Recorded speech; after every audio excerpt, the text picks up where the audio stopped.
I just filmed about a quarter of this video and realized that my microphone wasn't on. I'm having a great day.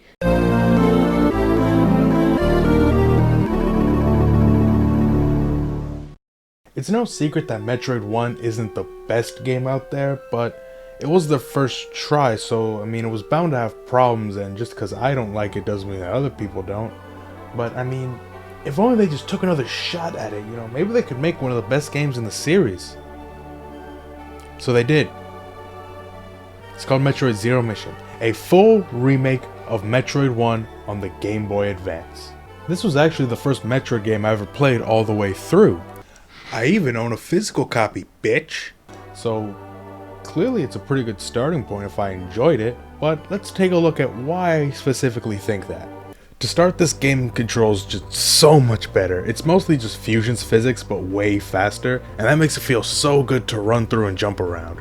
The wall jump is back, letting you scale singular walls again, which you couldn't do in Fusion because the wall jumps had a set arc, and I completely forgot to mention that because of how little you actually have to wall jump in that game. There's also a much more clear path to follow. You can still sequence break. You can, I don't know how. But for beginners, there are now Chozos specifically placed to guide you to where you should be. So the main loop is finding a way from one Chozo to the next that they mark, which is very generous, and I can't fucking write scripts for shit. And I don't you'll even really need to follow the marker much. Similar to Fusion, you only really need to know which area you need to be in, then from where you can go and what items you have, it's pretty easy to figure out where you should go. Most of the rooms are one-to-one with the original, but there are some new additions so that they could add the newer items from Super, like the speed booster and grip. Why is the ability to grab ledges an item? Samus was able to do that from the start of Fusion. I get they had to make some areas unreachable before getting it, but was there no other way to do it? It feels wrong to not be able to grab ledges this early in the game. Also, just because the Chozo statues tell you where to go, it doesn't mean you have to actually follow them. Like before, as long as Kraid and Ridley are defeated, Turian will unlock, although you are still a bit more limited than the original. Some areas are clearly made to be traversed with certain items, and sometimes it'll be very clear you're not supposed to be in a room yet, and some rooms lead nicely into other areas that give you the item you needed to go back to that room before, and you can get to some places early with wall jumps, but it usually leads to a dead end because you need something else. Although you can get super missiles early. You don't need to break anything or get something out of order, but from what I can tell, there's a clear point where you're intended to get your first ones that you can completely skip if you get these ones in Brinstar. Granted, it's not easy. The Shine Spark is so fucking annoying. First, you have to know that you can use Shine Spark and Morph Ball. Then you have to know that you can't actually do that until you get High Jump, which again has Spring Ball included. Then you have to run through this door, charge the spark, run back to open the door, Morph Ball, spark through the door, save the charge again, then go down here, but not too far or you go back and have to start over, and then Shine Spark from just the right spot, otherwise you hit the bottom of this ledge.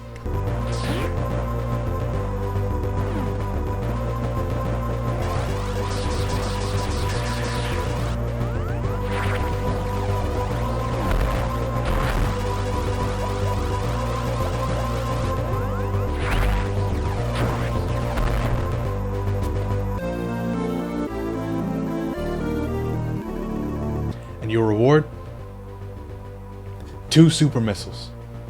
And there are a lot of puzzles like this. If you even think about 100%ing this game, then you better get good at Speed Booster and Shine Spark puzzles, because they are everywhere. I mean, I know this game is faster than pretty much every other game, but what the hell? Just like the original, you eventually reach Kraid. No fake one this time though. Rest in peace, fake Kraid. Gone, but well, he's gone. Also, Kraid is much bigger like in Super, and I love the animations on his sprite. This game has great sprite work all around, even little cutscenes between certain areas. Some of them really bring out the horror elements that the first game was based on, like Mother Brain being actually menacing. And it also shows that Ridley wasn't even on the planet until Kraid was defeated, assuming you're going in the correct order, quote unquote. And he's black now. What? You can't really be expecting me to make that joke. I mean, that is the lowest hanging possible fruit. I don't know, man. I just want to apologize for the fact this is the 4th time I fought this pterodactyl bitch. Like, look, I get it's a remake. You can't not have Ridley in a remake, but it does not change the fact that this is the 4th time I have fought this dude in 5 games. Fundamentally the same boss every time, and it's not that it's a bad boss or that I even dislike seeing him again, but it just begs the question, and I mean this genuinely, not as criticism, where's the line between fan service and repetition? So yeah, Ridley's pretty much the same as before, and Super, and Fusion. But once he's done, you go to Torian like usual, and man, these new cutscenes are so cool. It makes the Metroids seem like actual horror monsters, and when you get to Torian, you start seeing the dead space pirates, and man, this part is great, except for one tiny inconsistency. Now instead of having recharge rooms, every Chozo statue can refill your health and ammo, a great addition. But right before the Mother Brain room, a room that requires missiles to break the Zebites and kill Mother Brain herself, and open the door, the only way to refill health and missiles in pretty much the whole area, I think, is grinding. It's not a huge deal, but why not put a recharge room here? I mean, maybe I missed it, but I've played this game quite a few times, and maybe I am just that fucking stupid, but it never made sense to me. But from here, it's just like before. Kill Mother Brain, run out of the base as it self-destructs, this time going all the way to your ship instead of just this room on the tiny platforms that now break if you stand on them. And Samus escapes once again, ending this... Oh shit. This is the biggest change to the game. 2 brand new areas that you go to after beating Mother Brain, and the brand new Zero Suit. You don't have any of your abilities, but you can crawl. That's a first. You're only equipped with a small stun gun. Most people refer to it as a pew pew gun, but since it needs to be fully charged to actually stun your enemies, it's more of a pew gun. Up until this part, this has been what I see as the perfect experience for newcomers. It guides you without holding your hand, it's tough but fair, and it's just really fun. But when you get to this point, the game is gonna kick your ass. It's when it goes, okay, you had your fun, but this is where boys become men. Or, I guess, regular warriors become Chozo warriors. Let's start with the fact that getting hit takes out a full energy tank. It's a 2D stealth segment, which I seldom think works. But I've played this game a ton, even on my DS without save states, so I actually really enjoy it. It goes back to how good the movement feels. The Space Pirates attacks are a bit easier to dodge than the SAX, and they're just as stupid. Also, since there's only like a few in a room, if you memorize where they are, you can completely avoid them. And if you got the hang of the wall jump, you can completely skip some sections. Once you know what to do, it's a really fun twist on the usual gameplay. But that's the issue. If you don't know what you're doing, then it's cryptic and frustrating. There's no marker of where to go, although it's pretty linear at this point, and there are still no checkpoints, meaning death can and will fuck you over. Save stations refill your health now, but it does not make this any easier to newcomers. You end up going from the Space Pirate ship to this ancient temple, leading to a boss fight that shows you it belonged to the Chozo, and it gives you a brand new suit.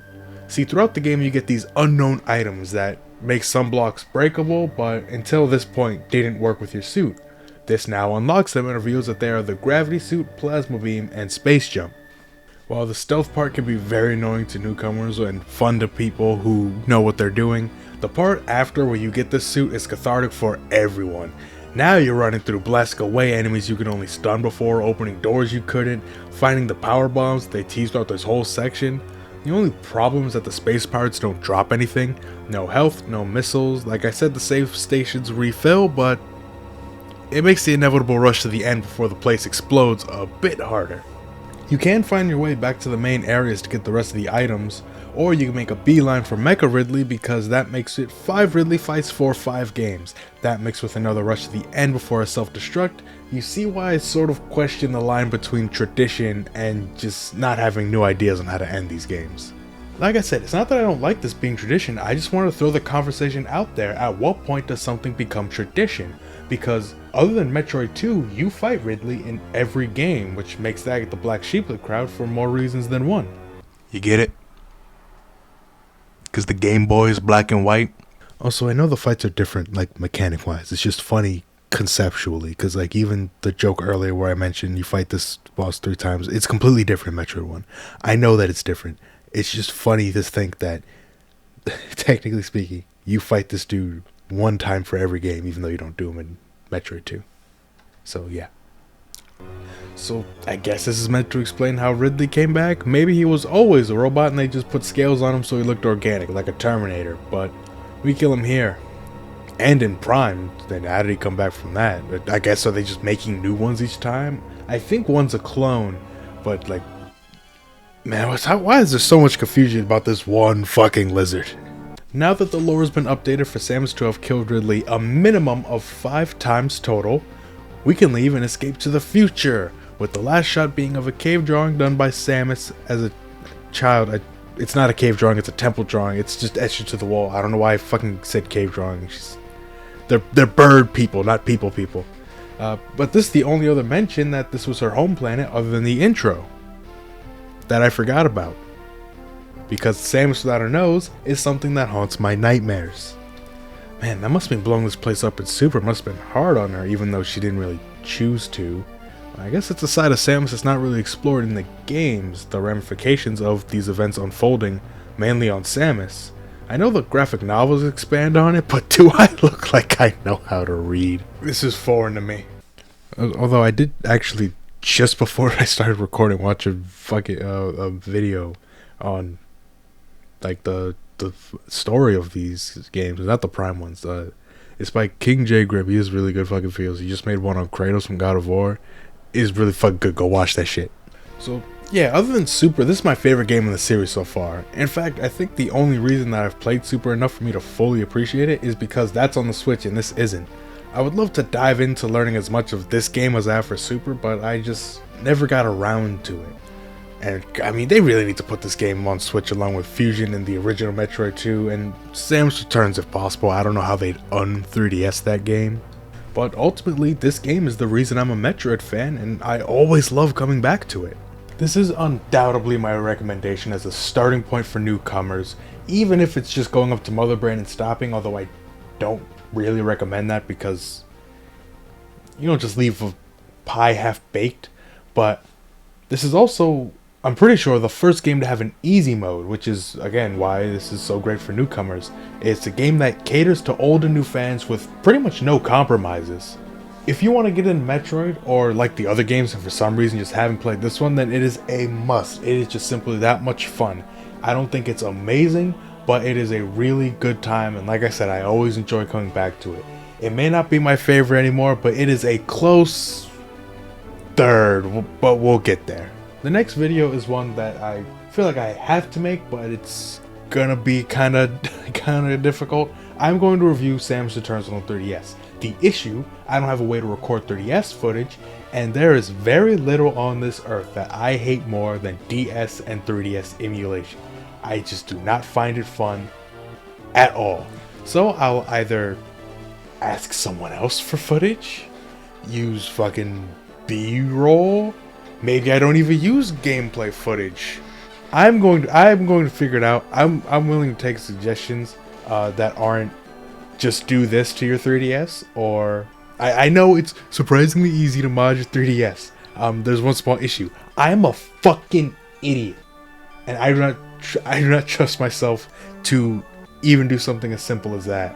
So, trust me, if there is even a 1% chance that it could be fucked up, I'm that guy. All right, but I will review this game, damn it.